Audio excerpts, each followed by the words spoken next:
Dans cette ville de Lyon, que de familles sont marquées par la disparition d'un des leurs. Capitale de la résistance, la cité a payé un lourd tribut pour se libérer. En 177, Lyon avait été la ville des premiers martyrs chrétiens en Gaule.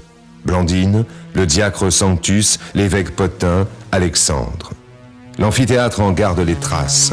Déjà la résistance, le courage, la torture, les corps brûlés et leurs cendres jetées au fleuve étaient au rendez-vous de l'histoire.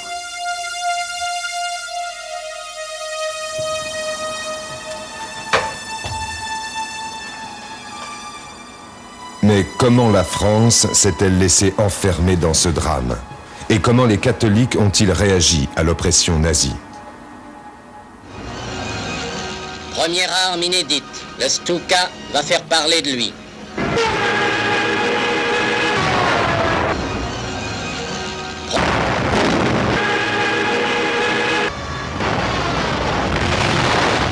L'armistice arrive juste après une défaite tout à fait inattendue, ce qu'on a appelé la débâcle, c'est-à-dire, alors à Lyon, on a vu arriver beaucoup de réfugiés de tout le nord et d'Alsace, de Lorraine.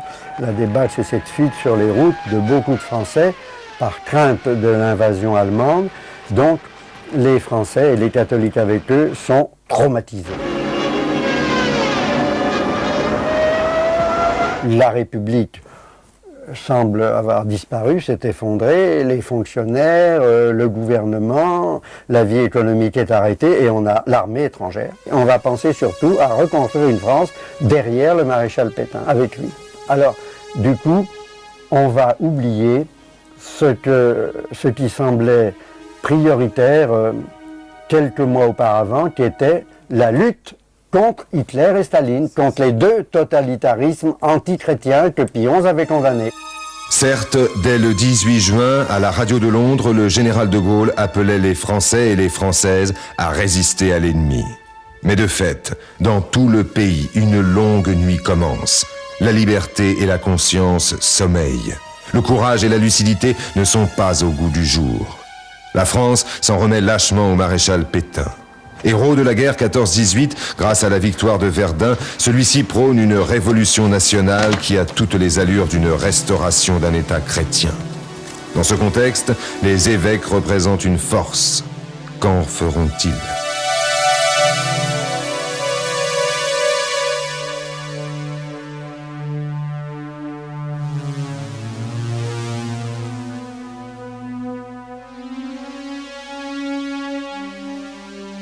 Entre Vichy et l'Église, une osmose se produit naturellement. Ce sourire complice peut étonner aujourd'hui. Et il est vrai que le cardinal Gerlier ne ménage pas son soutien au maréchal Pétain et à sa révolution nationale. Mais l'évêque de Lyon ne collabore pas avec l'occupant. Il est avant tout le pasteur d'une église locale établie solidement. Le cardinal Gerlier va jouer un rôle important. C'est un homme de contact et de parole. C'est un homme d'écoute et qui a le souci d'accompagner les expériences des gens. C'est un évêque de l'Action catholique et du catholicisme social. Malgré le climat politique, les chrétiens ne sont pas isolés.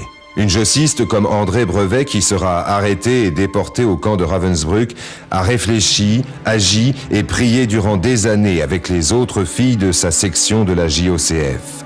Pour elle, son action dans la résistance était une conséquence logique de son engagement chrétien. Sa dignité de travailleuse ne pouvait accepter la domination fasciste qui pesait sur elle et sur la société. Les étudiants jouèrent un rôle de tout premier ordre dans la résistance lyonnaise.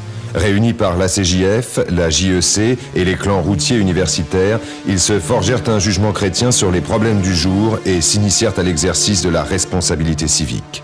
Parmi eux, Gilbert Dru, qui sera fusillé place Bellecour, se distingue particulièrement par sa réflexion politique et la formation qu'il assure auprès des résistants.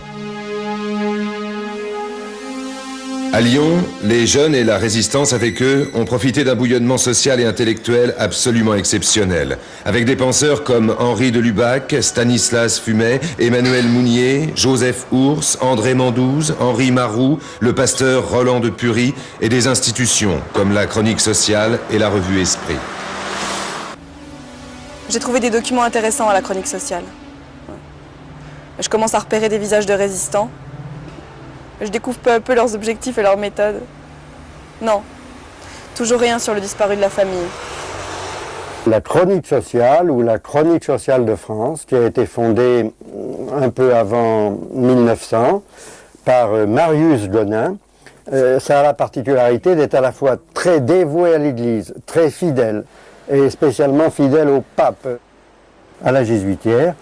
Alors il y a un petit groupe là de jésuites autour du père Frontoinon qui sont, on peut dire, des novateurs. Alors j'ai parlé du père de Lubac qui va être le plus célèbre d'entre eux, mais il y a aussi le père Chaillet, un autre théologien. Aux facultés catholiques, on a aussi une aile qu'on peut dire novatrice, qui regarde du côté de l'avenir, avec un grand souci de présence dans les problèmes de l'époque. L'ambiguïté du régime de Vichy se manifestait peu à peu par des événements comme la rencontre du maréchal Pétain avec Hitler à Montoire. On peut dire qu'à ce moment-là, la Mecque, la maison des étudiants catholiques, la conférence en père avec le père Chêne, encore un autre jésuite, c'était autant de foyers de préparation à la résistance. Le déclic a été en 1941, en juillet, avec un certain nombre de responsables de la GEC et avec le père de Soras, encore un jésuite. On se retrouve en Haute-Savoie dans un camp très austère. On couchait sur la paille dans une grange. Et c'est dans ce camp qu'effectivement on a pris, si vous parlez de déclic, qu'on a pris conscience de la nécessité de résister.